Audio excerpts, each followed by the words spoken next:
Vicious, but brilliant! I don't believe it! I swear I do not believe it! And they are back on terms! Hello and welcome to the Rotherham United podcast. Today is a preview of a Nottingham Forest Tuesday night game coming to Nottingham Forest, and we look back at a 1-0 defeat at table-topping Norwich City at the weekend. We'll go through the ups and downs of the game, and there were, to be fair, some ups and downs from it, not just all downs, but we'll go through that in a moment. Benjamin is here. Hello, Benjamin. How's life? Good. Fantastic. Cool. Sounds really positive. That's fantastic. Yeah. And Mick, how are you going? Oh, top of the world, mate. Absolutely top of the world. Cool. We appear to have started before Ben's ready again. You right there, mate? Yeah, you? Yeah, I just saw you go away from the picture for a minute. Sorry, I was just getting my mug. Apologies. Your green tea, is it? Yeah. I don't know. Yeah, it is. Typical. So 1-0 to Norwich City. Norwich City, the better team, probably just about the better team on the day. In general, they are the much better team than us, as you'd expect, having been a former Premier League too. But to go down 1-0, Mick, is no shame, really. No, not really. No. Much as it would have been nice to get something out of the game. Their class shone through, didn't it? You know, they are a class team when they decide to play football. Which obviously we'll come on to. But yeah, they're worth about 4 of our stadiums, aren't they? That squad, probably for a few more. So it's no disgrace at all in my view, not at all. Yeah, I agree. We'll come on to our performance properly in a minute, Ben. But as Mick's alluded to there, we have got to talk about the complaints on Twitter, mainly. I have not seen anything from Norwich's team, their management team or anything like that. I think that's important to stress that this has not come from Norwich City themselves. There was a tweet last night. I don't have the tweet to hand. It was from a supposed journalist who basically suggested that Paul Warne sends his teams out to effectively put career-threatening injuries at tackles on players. I think specifically he was alluding to the tackle from Icky on Emi Buendia, who eventually managed to get up after looking like he broke his leg. Finally managed to play the rest of the game. First question is, Ben, do you think that Paul Warne sends his teams out to injure players? I've been thinking about this. I thought about this the other day. I can't remember. It might have been you, Mick, having this conversation with. Obviously, I'm an NFL fan, right? My mum watches rugby. We're not like, I'm not that guy. Yeah. Watch World Cup and that when it's on. And the amount of tackles and blood and broken bones and broken faces that you see. And broken faces. Walking, still playing, right? And still playing. Right? Even when they've got concussion and, they can't barely even walk. Which you shouldn't, yeah, I agree. But they're still wanting to play, right? And then you see people like Buendia, right? I think he's pathetic. He should not be playing football. Right? I don't want to sound like this old man say, "Oh yeah, get him out of the English game" and all this. It's pathetic because I genuinely wish he played Sunday League football. Because it's embarrassing, man. Because kids look up to that nowadays, and the kids wear Buendia on the shirt, and kids look up to it and think it's okay. And this is why this comes on to why the Premier League is such a crap league now. I don't even know who's top of the league. I don't even know who's bottom. I know who's bottom because it's Sheffield, which is funny. But apart from that, I don't know. I don't even know who's good anymore. Do you know what I mean? I don't watch it. I don't care. It's all rubbish. Unless if I support a team, I'd watch it. If I don't, it's rubbish because everyone's throwing themselves on the floor. You know what I mean? It's crap. It is crap football. It's not even football. I don't even know how to explain it. You know what I mean? That's not what I asked. But I know. I agree with you. No, I do agree with you. I don't think on Buendia. On Buendia as well. If he's playing long sport. The thing is, he's clearly a very good footballer. He didn't show it. He didn't really show class yesterday. Other than the incidents where he threw himself around, he didn't really have any impact on the game, which is maybe why he resorted to throwing himself around. For example, Campbell had quite a good impact on the game, so you didn't see him throwing himself around as much. Whereas Buendia had basically zero impact. So I assume we just reverted to that because he was struggling. Mick, thoughts on this idea that we're horrible, disgusting, we're not actually violent being team? serious about this, are we? Please. Well, it's been put out there, and I think as Rotherham fans, I think it's important to answer the question to put right any ideas, because Sky Sports clearly think we're a very physical team as well. I think it's a valid question, Mick. It's not a valid question, is it, Matt? Well, it's valid for me to ask it. It's not valid for Norwich to ask it. No, it's not. I mean, yeah. These people need to be treated with the disdain that they deserve, and that it's just. I can't think of the words really. It is embarrassing, like Ben says. It's pathetic. It's just. I mean, the man supposedly who wrote that particular tweet, and he's not the only one by any stretch of the imagination. Supposedly specialises in South American football. I'll just leave that there. He's coming out with comments like that after the game yesterday, and he supposedly, allegedly, according to his bio, has something to do with reporting on South American football. I'm sorry. Pathetic. This is the thing, though, isn't it? I think South American football. It doesn't mean American football. It means South American football. So it means like Argentina and that. Yeah. Lamela. Need I say more? No. No. I mean, South American football can at times be quite brutal, but at the same time, you do end up getting people coming over like Buendia and the likes.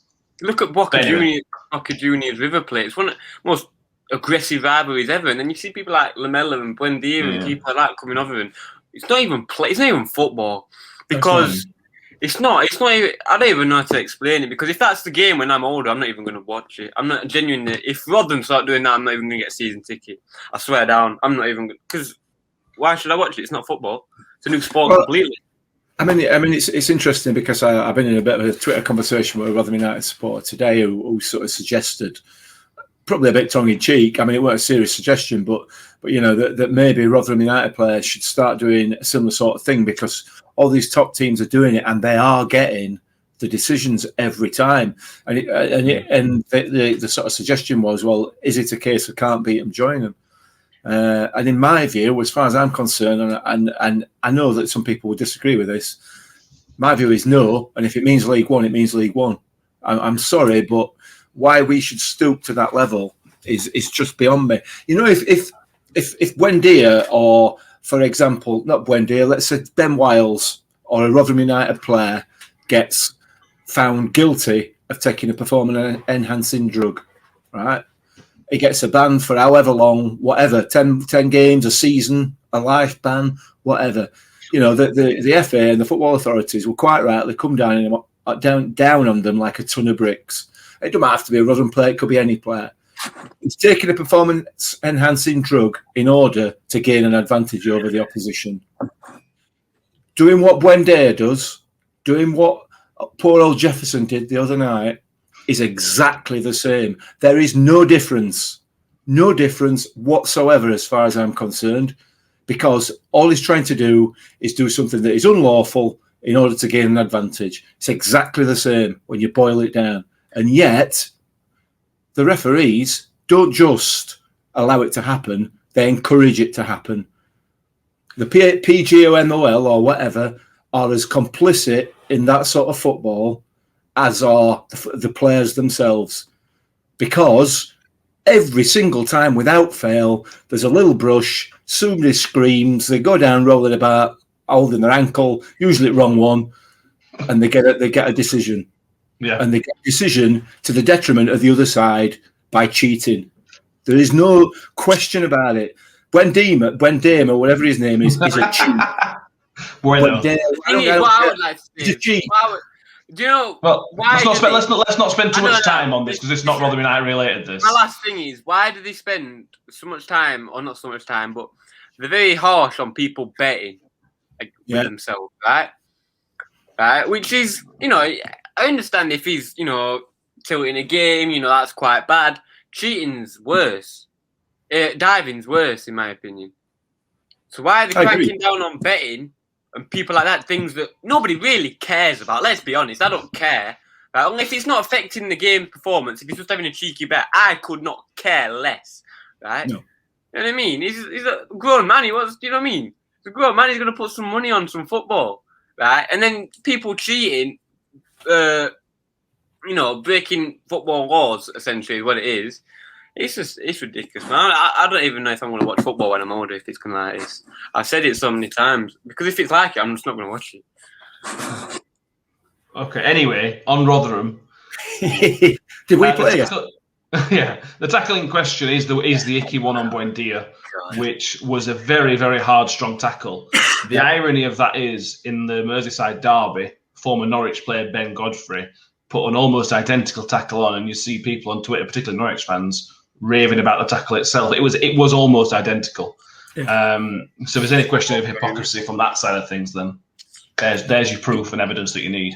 You're always going to get hypocrisy from football fans, aren't you? Because they look at it through yellow and green glasses, we look at it through red and white ones. And I, you accept that. You accept that sort of thing. But cheating, nah.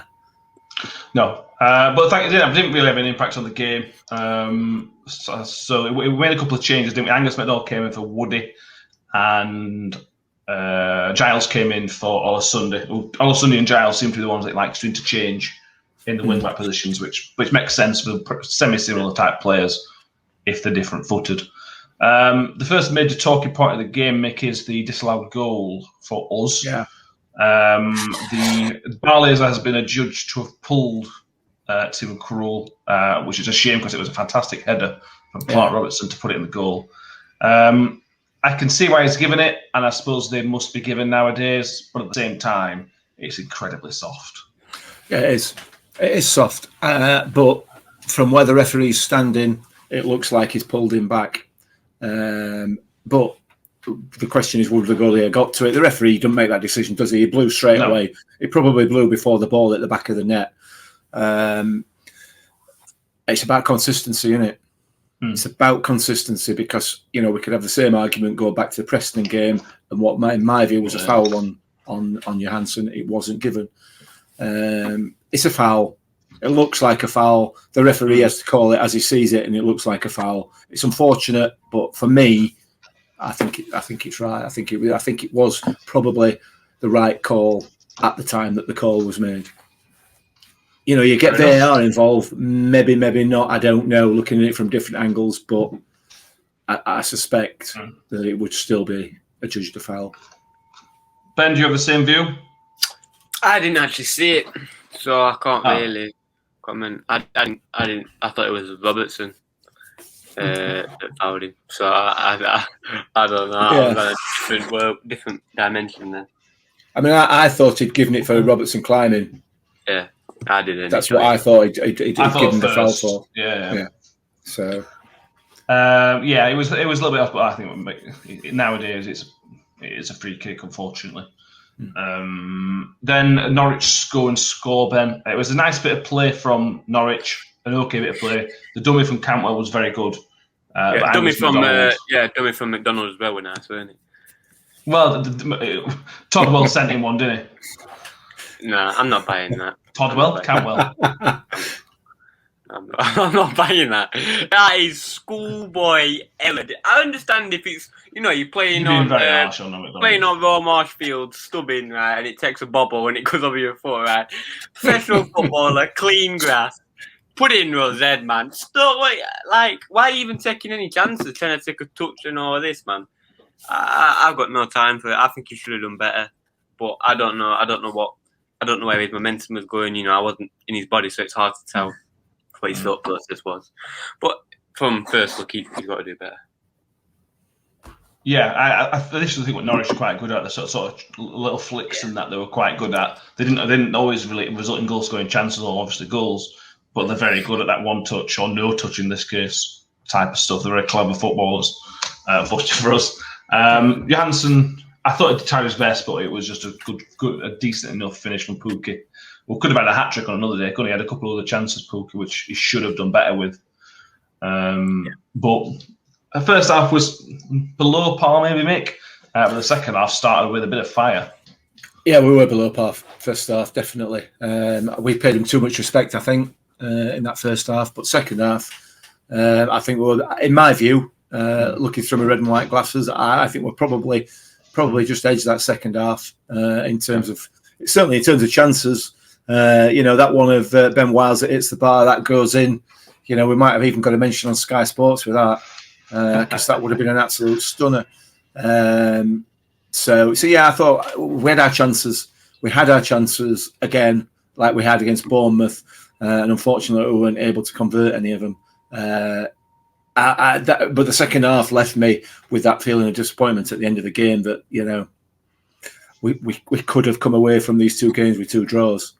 But look, Norwich are a fantastic footballing side, which makes the bit that we talked about earlier on all the more frustrating and all the more annoying from an outsider's point of view, because it's completely and utterly unnecessary.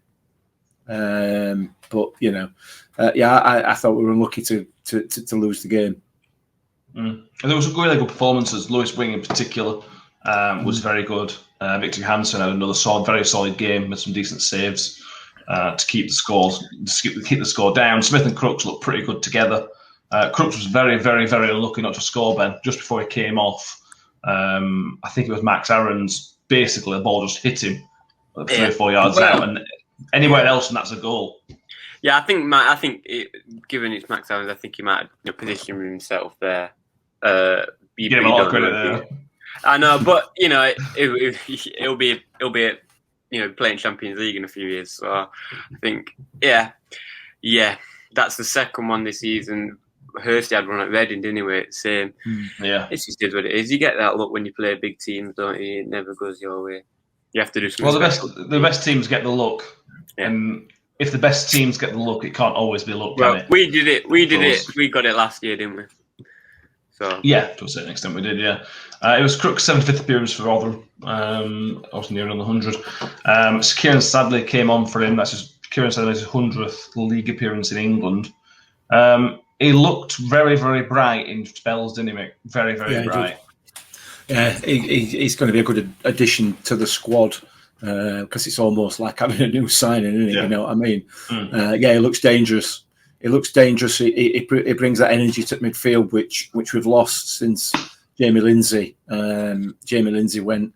Barlaser and Wing are not about energy, are they?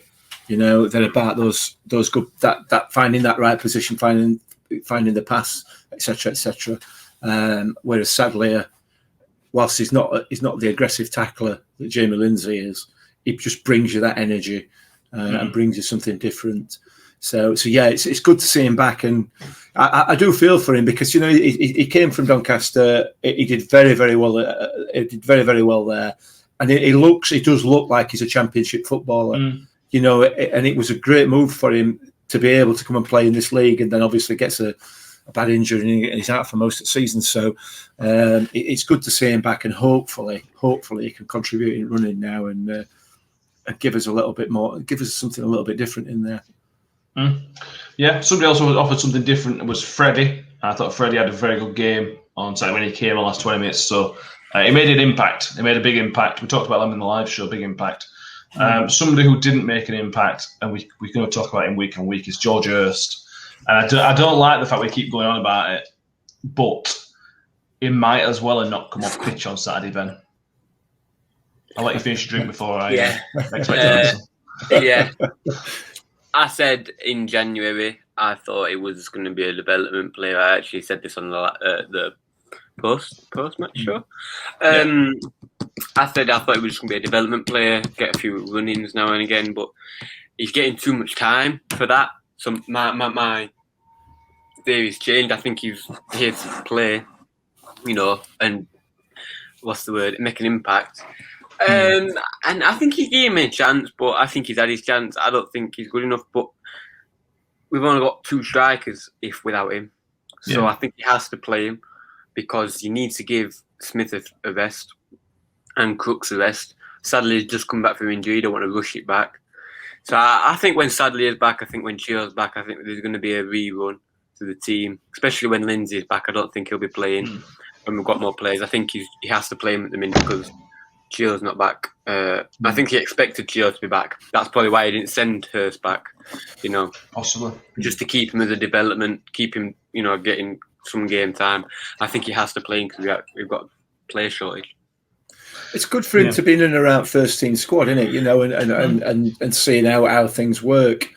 I still kind of hope, like I know a lot of people do, that if he gets one, he'll get a dozen, because I don't know, it's just never ever in the right position. And that for me is more a football intelligence thing. Well, yeah, precisely. But that's about football intelligence, not necessarily about your ability to play football, if that makes sense. It's about what goes on up here, and he's just not got it at the moment, unfortunately. I don't want to be critical of him, because he's a young kid, and he's just got to learn. It's just a learning process, isn't it? Yeah. I think sadly coming back helps that situation, because we can play Sadler in the Crooks position, which means if he wants to make a substitution and bring Smith and Crooks on, he can potentially bring Sadler on instead. Sadler and Freddie, for example, or start Sadler with Smith and things like that. So then Hurst goes a bit further down the pecking order, but there's still an option, but there's maybe a bit less pressure on him. Yeah. I'm sure I speak for everybody at the club. I hope he comes good in these last 17 games we've got. I hope he comes in. I hope he gets 6-7 goals in that time, because that'll help to keep us up massively. Yeah. But it just doesn't feel like it's going to happen anytime soon, which is a shame. He needs a season at Accrington. Oh, that type, yeah. Because in all seriousness, that's the type of club where he would probably flourish. You know what I mean? And then he would come back as a player. I just think it's a step up too much for him at the moment. Yeah, it's his first proper season in senior football. He played in Belgium a few times, but it's not the Championship. It's not English football. It's different. But at the same time, we want to be staying up. We're not here to develop somebody else's. We're not here to spend 12 months developing somebody for him to go back the next season and be a perfect player, having not done anything for us. No. We need to be. He needs to be giving us something back, if that sort of makes sense. And I'm sure we all hope he will.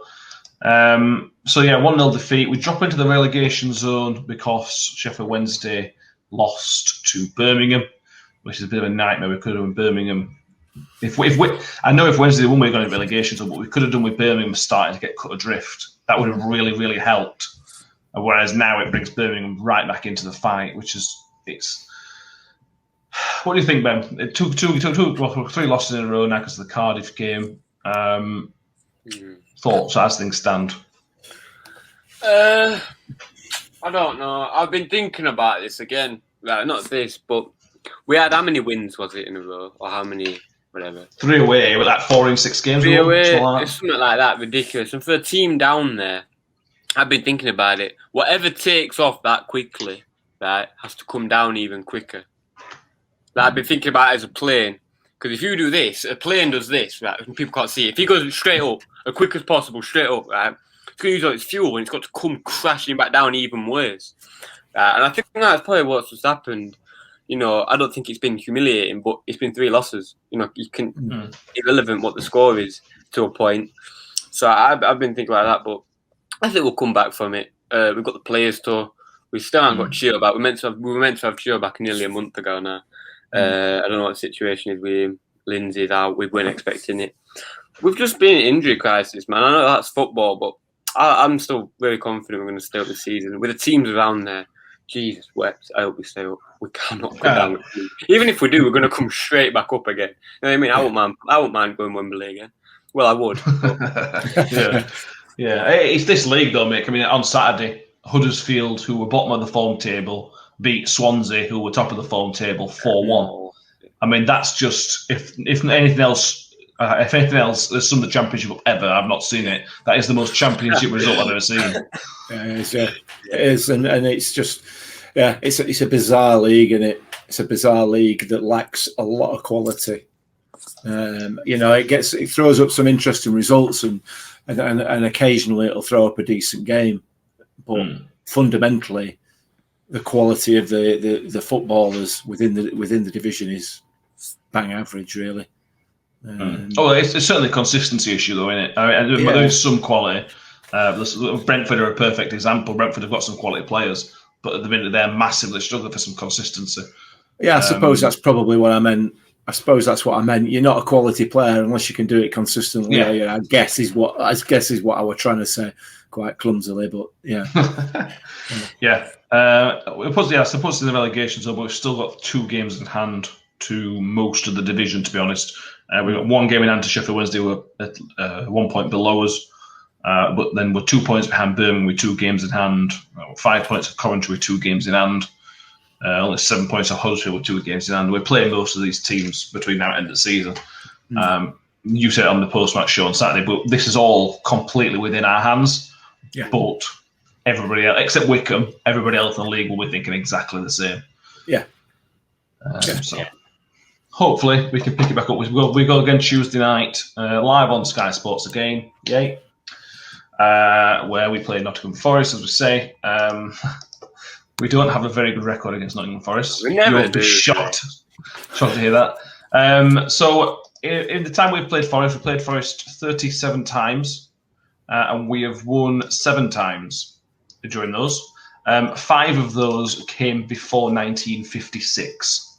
Do you remember them, mate?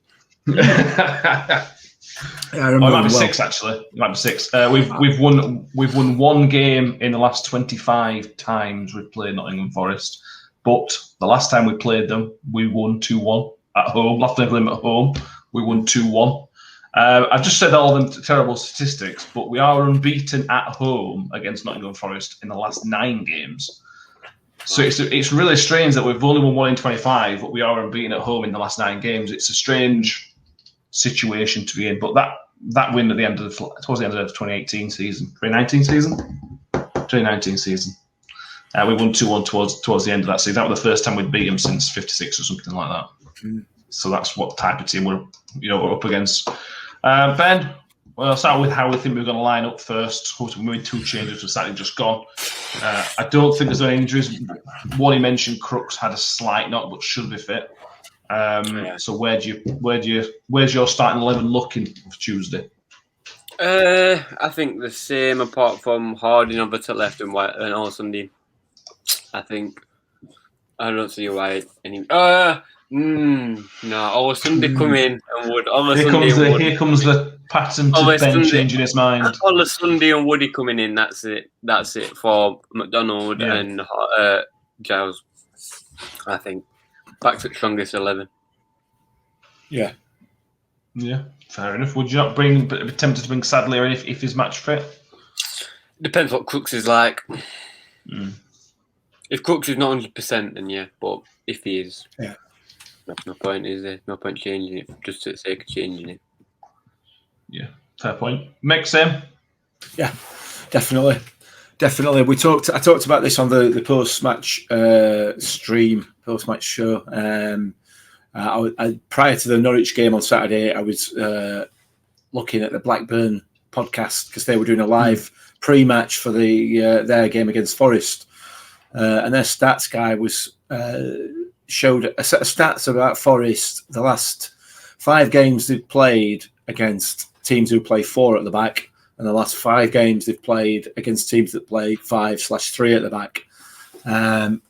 Against teams that they play 4, a flat back 4, Forest had won 4 and drawn 1. Against the teams that play 3/5 at the back, they'd lost 4 and drawn 1. So, it would appear, stats would say, and that was borne out on Saturday because Blackburn played a 4-4-2 and lost. It would appear that's the stats are still bearing that out. So hopefully that means that they're going to struggle against us the way that they set up. We obviously we didn't play that system when we played at their place. We played slightly differently, didn't we? So we'll see. I think. I think it was. Yeah. So I think we've got a chance. A decent chance. They're not the sides that we've been playing recently in terms of ability by any stretch of the imagination. The teams that we've run close in Bournemouth and Norwich. So I'm not. Well, I'm always concerned about every game that we go into that we're going to get a thumping, just because we're in Championship, aren't we? And but no, I'm. It's a winnable game for us this on Tuesday. A winnable game. Yeah. So They are in an okay bit of form. They've won 3 out of the last 5. But if you look at the teams that they beat, obviously they beat Blackburn at weekend, which was an okay win. The other 2 teams were Wickham and Coventry. So it's not like they're beating, they're not beating Swansea, they're not beating Norwich. Those types of teams, they're beating the teams you would probably expected them to beat anyway. So it's difficult to take anything out of that. If they were beating, consistently good teams, Bournemouth and those types, you'd be thinking, oh well, these have got something. They should be beating Wickham. Everybody in the league, unfortunately for Wickham, teams should be beating them. That's obviously not always the case. It doesn't always come out that way. But that's where we are. That's unfortunately where Wickham are. So from that point of view, mate, even though it's a good run of form, it's difficult to take anything away from their recent form, mate, like you can with other teams. Me. No, other Ben. I didn't think you said Ben. I definitely said that. I don't Cheers, know. They mate. were quite. We're about Forest, yeah. Of course we are. They were. They were quite good when we played them. Yeah, they were. We weren't. I don't think we were our best. They should have beat us, shouldn't they? Yeah, they were. Look quite good to be honest. Have they still got Graben? Yeah, still got Graben. Lyle Taylor's there as well, who's a pretty solid player. But there's not many goals in the team, though. Wow. So they've got Graben. That's interesting. I think they'll probably had the new manager bounce when we played him because it would just have to be signed. I think it was second or third game, weren't it? It was very, very early on for him. So I don't know. I think it's definitely some positive to look forward to. They're down there for a reason. So I don't know. It's going to be interesting, definitely. Yeah, there's really not many goals in their team. Lewis Graben's so far this season got 3 in 17 appearances. And then Lyle Taylor is actually their top scorer with 4 goals in 28. There's not goals in their team, which is good because we have some issues defensively, not massive issues, but obviously we're a better attacking team than we are a defensive team. So that sort of plays into our hands, I think. So, yeah, I think we've got a good chance. It's earmarked for us as certainly a not lose game. But at the same time, if we lose it, it isn't the end of the world. Still got 16 more games. We've got Piggies next Wednesday. We're Reading this Saturday, Wednesday midweek, then Brentford the following Saturday, and then everything starts to ease up a little bit in terms of who we're playing. We've got Coventry. All right, we've got Watford, Bristol City, who are poor at the minute. Millwall, who are poor. Wickham, who are poor. Huddersfield, who are poor. Birmingham, who are poor. And that's middle of April. I've gone through to. So it's not the end of the world if we lose. Is what I'm trying to say. So we just need to break this cycle now. We've lost 3 games on trot, and we need to now halt that decline and just turn it around again. We're more than capable of doing it. We know we are. We've proved that we are. We've proved even in the last 2 games for me that we are capable. But we have got to start putting the ball back in it, just to state the obvious. So that has been a bit of an issue. Obviously, we've not scored since the Cardiff game. But then you wouldn't expect us to, I guess, when you're looking at who we've played. So, it's very easy to become disillusioned, losing 2 or 3 games on trot. But you've got to put it into context. You've got to put it into context as to who you've played as well. So, we'll be fine. We will be fine. Agree. It's a long, hard season, but nobody said it was going to be easy, did they? No, I agree. On lineups, Ben, we obviously talked about you wouldn't make any changes. Ryan Giles had a good game on Saturday, particularly defensively. Obviously, Norwich stifled him attackingly. So you think that we should be dropping Giles and just going back to the standard Olusunji and Harding? Yeah, I don't think Giles played. I don't think Giles played well. I think he was quiet, which for a wing back is not good. I don't think he. Actually, I forgot to say this on the post match. They nearly scored. I can't remember who it was. What happened now? I think they put it wide. I can't remember who put it wide. They had a chance, and they got it on the edge of the box, right? And Giles is, slowly taking a stroll back while they're cutting it back, and he's about to score. He's just getting at this one, slowly strolling, walking his dog and that. But get a move on. They're about to score. Get a move on. What are you waiting for? Sorry, bro. Walk it back in there. What are you waiting for? That's one I had to think with you. It quite annoying me at the time, but really, what does it? Well, that's true. Fair point.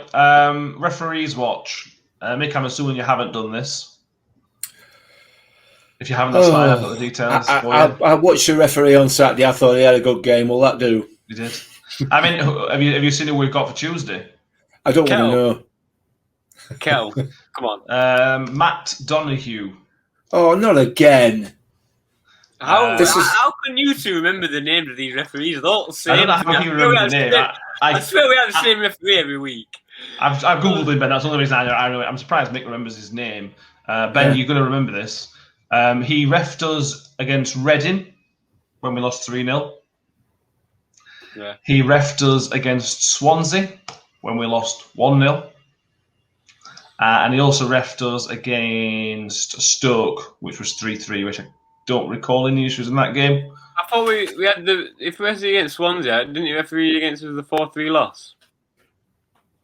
No, that was Stroud. That was Keith Stroud. Keith Stroud. Yes. This is Donoghue is the one that has the issues with identifying offsides and handballs. Apart from that, he's a really, really good referee. I'm enjoying a nice game of volleyball on Saturday evening. You know what I mean? Yeah. He's not covered himself in glory so far with us, Donoghue, this season.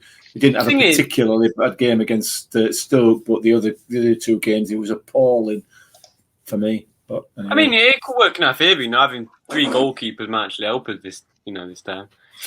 Might stop him scoring. The issue you've got, Ben. The issue you've got, and I know Matt's going to come on to this anyway. So we're going to do the live watch along. But you are aware that Forest have won the European Cup, aren't you? Oh yeah. Sorry, so the big side, big team, big club. Bit like Reading, bit like Swansea, not like Rotherham. What, before everyone was actually, before it was even football, it was winning the bad place. I just thought I'd throw that in there.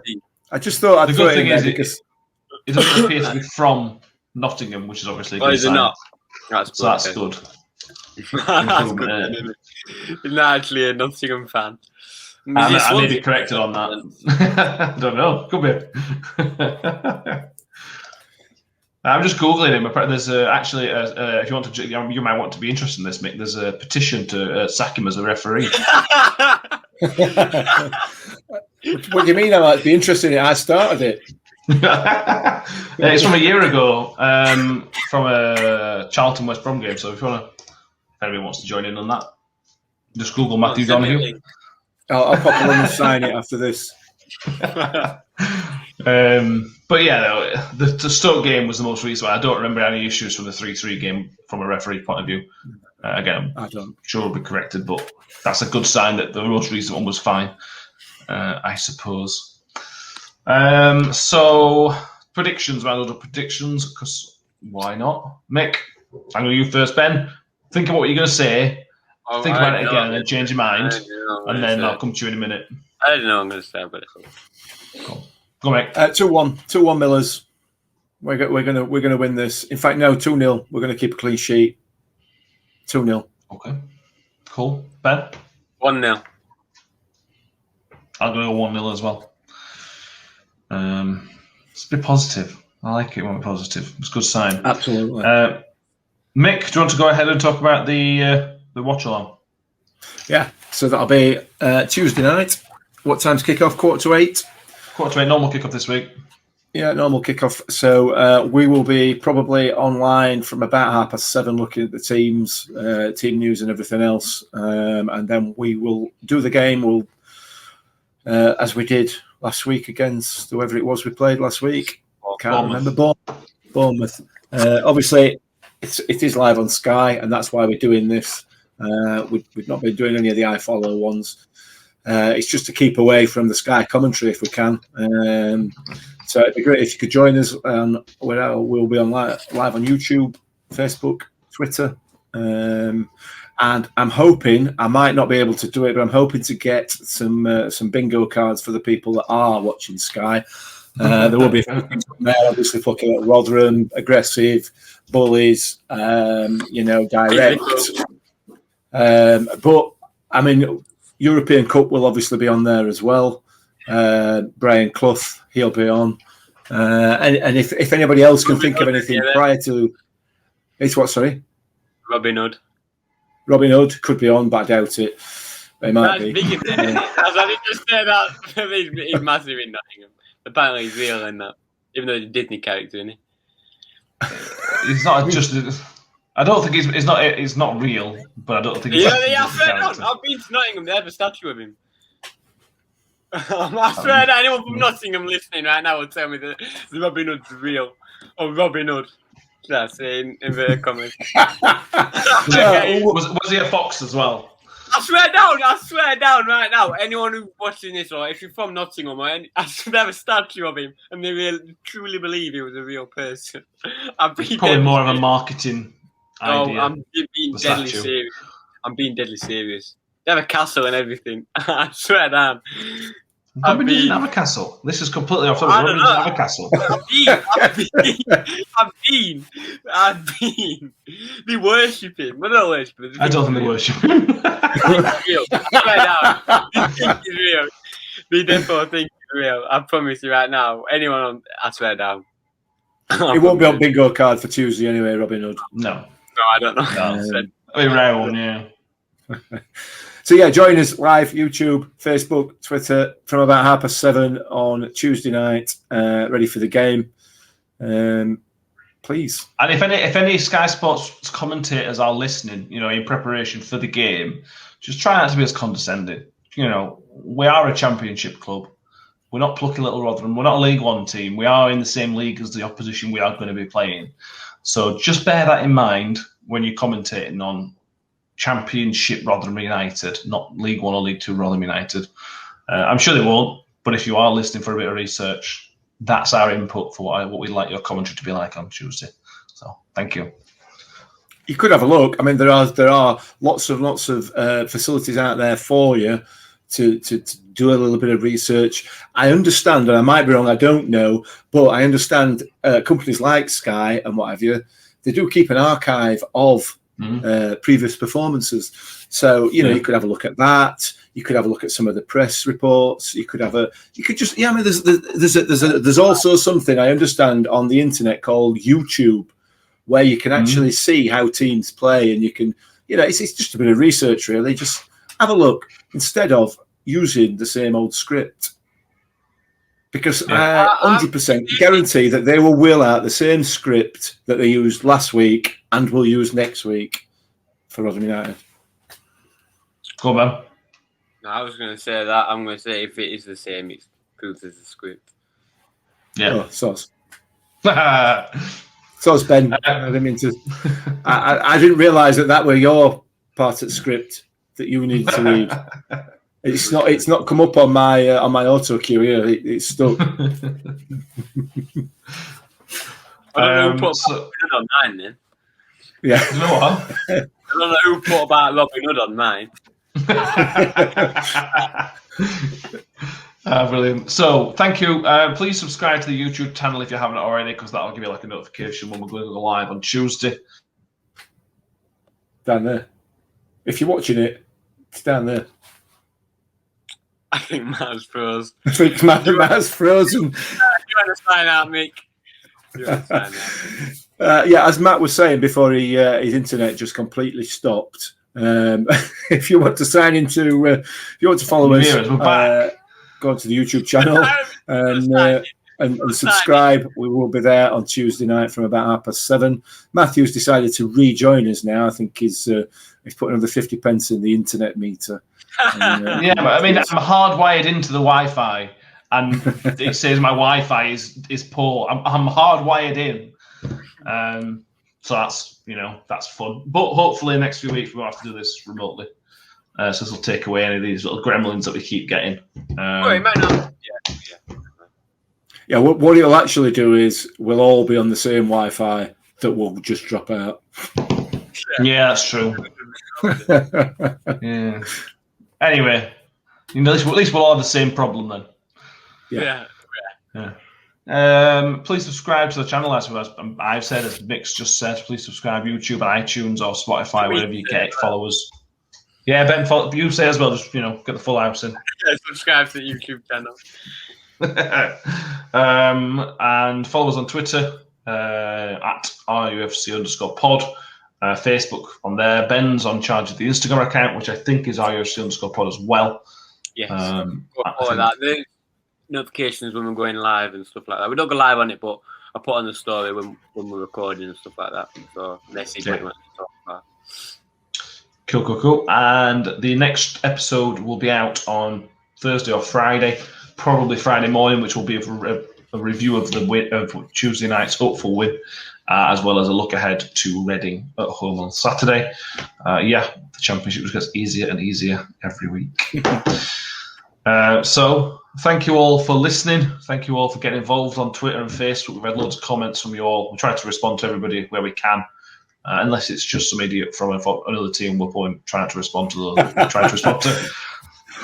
I like to bite to them, though. I like a little nibble every now and again. You do. That is true. And yeah, I can't think of anything else right now. But if there's anything else we have missed, we will tweet it out or put it on Facebook before Tuesday. If not, we'll speak to you all Tuesday night for the game. Thank you very much, Benjamin, and your Robin Hood knowledge today. It's been somewhat. You're welcome. Thank you very much. And thank you very much, Michael, for filling in when my internet dropped out. It's dropping out again, to be honest. But I didn't do a very good job of it, to be honest. Just a quick shout out to Accrington Stanley, at 1 point outside the playoff places at the moment as well. So come on, Stanley, get yourselves in there. We want to be playing you next season. In the Championship. In the Championship. Yeah. So cool. Thank you all. We will see you all very, very soon. It's been a pleasure. Cheers, guys, for listening. Ambitious, but brilliant! I don't believe it! I swear I do not believe it!